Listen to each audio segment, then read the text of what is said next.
Welcome to this special episode of Out and About with Trev. I'm releasing this on the 23rd of January 2019, which means it's exactly to the day 10 years since I travelled down to Melbourne. And I only came down for 4 days, and then I thought I'd be going back to where I used to live, which is in a small town called Bright, up in the northeast of Victoria. And yes, it's a beautiful part of the world. I did a lot over my years up there, and including a lot of bushwalking. I worked on down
by the river, way down,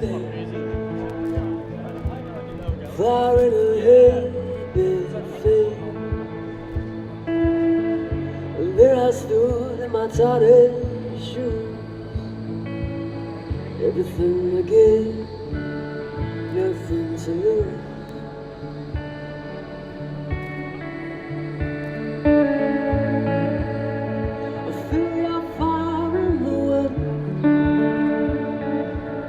And I hear your voice in my head. Feel your fire in the wind. Alright. Well,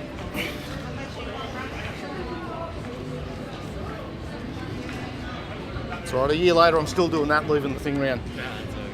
Alright, so first time I've been out since the new year, and this is actually my first interview that I've done for the whole year. So here with Ben Whiting. And Ben, how was your Christmas and New Year? Yeah, pretty good, man. Pretty chilled out, really. I took a break from playing and wasn't out busking, so kind of locked myself inside and wrote some new music. Oh, that's the way. That's the way. Yeah. Well, your old album, I must say, it's an absolute cracker. I love it. It's an awesome bit of work, and I've got a couple of your songs in my ultimate mix on my iPod, and I always have a bit of a chuckle every time I run them through, and you've got all those big artists, and then suddenly one of your songs comes up, it's like, sits in nice. Yeah, cool. Yeah. Thanks, man. Yeah, so what are your plans for 2019? Year of the Pig, which is a bit weird. Yeah, right, yeah. Just release some new music. That's kind of where I'm at. So new album? A whole new album coming out, or? Kind of think I want to do a record, but I mean, realistically, I don't think I can do that too soon. So I think just over the next 6 months, I'll be releasing a few songs and maybe kind of put it on some type of collective, like an EP, maybe just digital or something, and all the while still working on a record. So yeah, just new music. That's just where I'm at. Yeah, well, it's all about just keep honing your skills and keep chugging away at it. I mean, that's one of the things I've actually taken from new buskers is you know, a bit of the work ethic about you've just got to get out there and just keep going and keep going at it. The more you do, the better you get. Yeah, exactly. And that's actually something that I've learned from you guys. So there you go. That's cool. You know, you get out there. The more of this stuff I do, the better I get at it. And we'll see if my new bit of marketing, see how that goes. It's looking pretty slick, I think. But Great. All right, mate. Well, thanks very much. Have a great year. Yeah, you too, man. Cheers. Awesome. So what I'm trying to sort of put together in this episode is just to give people an idea of, what I'd been up to before I come down to Melbourne. I'd done some interesting things, and including I even worked for the local council for 6 months. And I tried to run my own businesses, but I was stuck in a very small market. But I was just trying. I was also a member of the local SES unit, and initially when I got involved, I just thought, well, I'd done a lot of bushwalking. I thought I had some skills and knowledge in regard to that, and I thought I'll just get into search and rescue. But I did so much more. It was great. We did general rescue, vertical rescue, obviously alpine searching. We did lots of different things, and it was awesome. I was also a member of the Red Cross and part of their first aid teams, and we provide a lot of support for various events and even some emergencies that happened up there. It's interesting when I look back onto what I did during my 20s and 30s and what I've achieved in my 40s. It's quite amazing, and I'll get to that in a bit later on. And people that have been watching my channel will know that recently I've done some trips up in the snow up at JB Plain, and in fact across the Razorback, so that continues. JB Hut. Back up this way is the Great Alpine Road, and here's my new WE second arrow tent. In my time living up in Bright, I only ever had one full-time job, and one of the things I learned after leaving Bright is that the bullies and thugs that I went to school with, they went on to be community leaders, so I was never getting anywhere. And I do view it that I escaped Bright, and I'll get onto that, and then it's been much better since I come down to Melbourne. But just one last thing before we start to really look forward. As you can see from this photo, me wearing an Akubra is hardly a new thing. And just on that, I get a lot of people I get people laughing at me, I get people querying why I wear an Akubra when I live in the city. Well, as you can, from a day like today, we've still got sun down here. So, as a guy that's bald, I need to cover my head. It's part of my health and safety. But as you can see, because I've lived in the bush and done a lot of bushwalking, and I feel real connected to the bush, every day I put my hat on, it sort of reconnects me slightly to where I've come from. And I figure if you're going to wear a hat, well, you may as well wear an Australian icon, so there we go. But we get to 2007, and it's interesting. I just bumbled along. Like I said, the bullies and the thugs I went to school with, I was never getting anywhere. I'd struggled to find work. I've only had one full-time job, and that was working for a company in Wangaratta called Cadmatic Computers at the time. They're not there anymore. I recently ran into my boss from 20 years ago when I was out doing a presentation to Bosch Australia, who I've recently done some work for. So that was interesting just to meet up with him, a totally different dynamic to how we were before, so that was pretty cool. But we get to 2007, I was running my second business. So my first business was Bushland Computer Services, and here's a shot of me standing under the sign. That was in the main street up the top end. It's the solicitors that were in front of me, they've now expanded into that office area as well. But that was interesting. It was a learning experience. My second business, which I started in basically 2004, I started that under a different dynamic, but it ended up being back in the IT world, and I was RemoteTech, and I was running around, and one of the things as I was running around without a better model, but I wanted to get a van, and here's my van that I bought, and I got it all sign written and decked out. And we get to 2007, and at the start of the year, Bright being a tourism town, early on in January, I think it was the 4th or 5th of January, it was very early on, we had major storms go through the place. Guess what happens then? Yeah, all the tourists go home. So that sucked huge amount of money out of the local economy. We then had some other issues. We go towards the middle of the year, and we've got petrol soars to $1.64 a litre, and not many people want to drive all the way to Bright. It's 300 k's from Melbourne, not many people want to drive up there if it's going to cost them that to come home. So again, the economy gets hit. By this stage, probably under a bit of pressure and stress, as well as other things. I was pretty sick. The doctors weren't listening. And we actually get to the end of the year and I'd had enough. I can now look back and see that I was suffering depression and anxiety. 2 days before Christmas, I sat in the lounge room, put a loaded gun at my head. The only reason I stopped was I didn't want my mum coming back to a house where her son had whacked himself. And as it turned out, 6 days later, she dies on the other side of the country anyway. So she never was coming back. So 2007 was a horrible year. And that's basically all I want to talk about the horrible part of what went on. You know, lots of bad stuff. But what's been exciting is, as I said earlier, on the 23rd of January, I trundled down in my van. I come down to Melbourne for 4 days. And I wasn't really sure what I was doing. I come down, I'd try and sort things out with the girl. She didn't want to know me. We'd sort of been friends up there and she lived here. Anyway, she wasn't happy I come down to her playground. And I had to wait 4 days for money to materialise in my bank. And then, sort of the day before payday, I decided, why don't I stay in Melbourne for another fortnight, see what I didn't know anyone. I had no friends, I couldn't be in contact with my family. I thought, well, I didn't really feel welcome up there. I didn't feel part of up there anymore. I didn't want to go back really. Didn't know where I was going to go.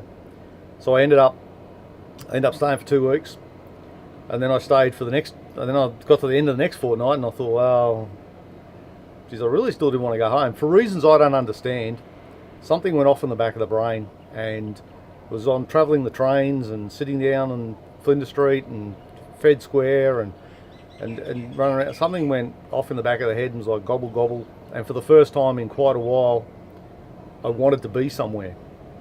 And so I stayed for another fortnight. By this stage I was on Centrelink benefits and they're screaming at me because I was missing meetings back up in Bright because I wasn't there. So I ended up going into an employment agency. This is where it gets exciting, because they handed me a document. They called it the Holy Grail, and it basically detailed all the different community centres in Melbourne. And the first one I looked at was Ozanam Community Centre, up on the corner of Arden and Abbotsford Street. And I remember as I trundled up, and this would have been in about a month's time, so sort of middle of February 2009. I remember as I trundled up on the tram, I thought, oh, geez, you know, what's going to be at this place? I had no idea of what to expect. I thought, if it's the Wild Wild West, I can just walk out, and as I walked up, I thought, if it's really, really bad, I can just turn around and walk out the door and I never have to come back. But that place turned out to be a very instrumental part of where I'm at now as a person. Over the coming weeks and months, and indeed years, I was able to battle some of my inner demons. I got professional support, doctors and nurses, and even a psychiatrist for a little while. And there's no shame in that, by the way. If it helps you deal with what's going on in your head and unlock some of the secrets, then it's all well worth it. But something else happened. Because I was in a place where I felt safe, I made friends very quickly. Got a huge group of friends from down there now. Look, I was there last week. It's not just the people that walk through the front door, but some of the staff there as well. I mean, it's a real awesome place.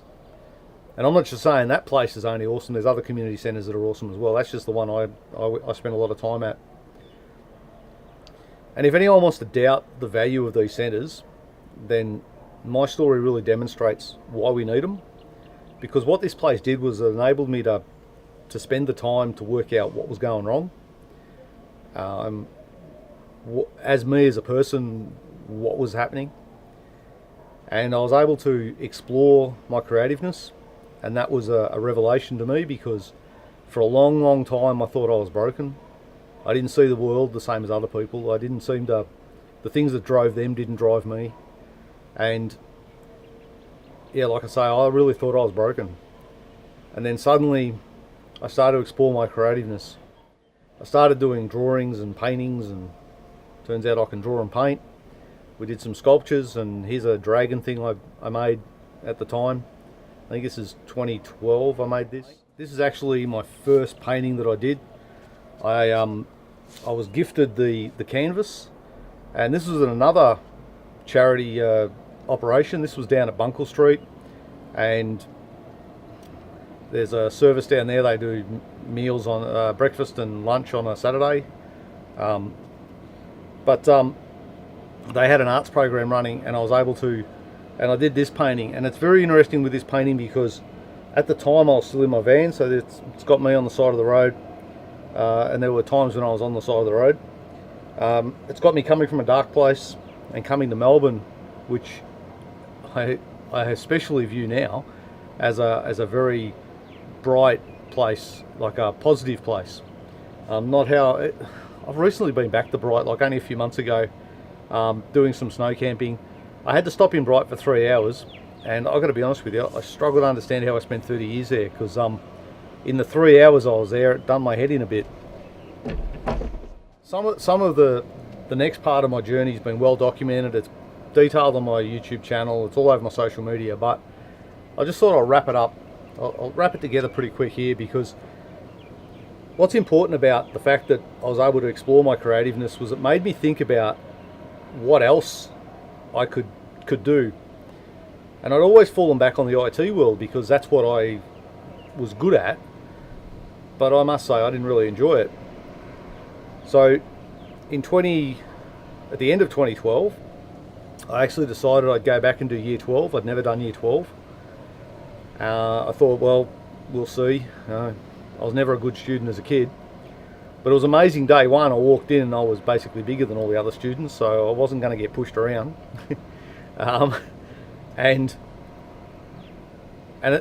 this probably shows why these cowards and the bullies that are still in and around the schools, what they actually take from people. Because as a student, because I had to focus so much on personal safety, there wasn't a lot left for me to think about study, and so I wasn't very good at it. Well, in 2013, when I went back to do year 12, because I'd never done it, because I didn't have to worry about all that other stuff, I was able to focus on my studies, and I got really good marks. And at the end of 2013, I got my VCE, which was awesome. And then out of that, I got offers to go to various unis. And for the last 3.5 years, 4 years, I've been studying at Victoria University, doing a bachelor's degree media degree. And I've learnt a lot, and I've had some really exciting opportunities. I've also become a member of the Council to Homeless Persons. I'm part of their peer education support program, and that's for people that have had the lived experience of being homeless. And it's also worth mentioning that during 2013, it was a great year. I had things published. Here's some articles I had published in the Big Issue magazine. And like I say, I got my VCE. But on the 14th of June 2013, I was also housed in the house I'm in now and where I'm standing right now. And it's been awesome to have that. It just shows how important it is to get people off the street, because I've been able to focus on my studies, I've been able to focus on work, but also just from a mental health point of view, being able to come home, throw some music on the stereo, being able to just relax. Even like today, being able to be out here on the balcony doing this is really nice. You know, it just keeps the brain going, keeps you, and it means you don't have to worry. I don't have to think about, you know, am I going to be moved on by law enforcement? Unlikely. You know, it's if it starts raining, I can just pack up and go inside. So this demonstrates clearly how important it is to get people off the street, because then they can find their true passion. And I found mine, and it's truly exciting. So that's a little bit of a wrap up of what I've been doing in the last 10 years. The last decade's been very exciting, and the next 10 I hope to be equally as exciting, even if not more. This is just a little bit of a surprise, a quick episode to throw in. I just wanted to put something down for this day. It's a day that means something to me, and and we'll roll on 2019. Just to finish, over the last 6 months, I've mentioned quite a few times that I didn't know whether I'd still be here in 12 months' time. We had the house we're in was put up for sale, and that's been finalised. And what I can say is that my fears on that have now evaporated. I met the new landlord the other day.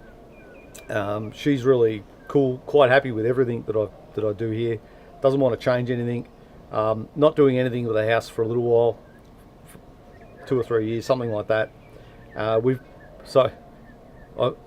definitely know I'm not going anywhere for 2019, and more than likely not next year either. So that enables me to really relax. Anyway, that's about it for this episode.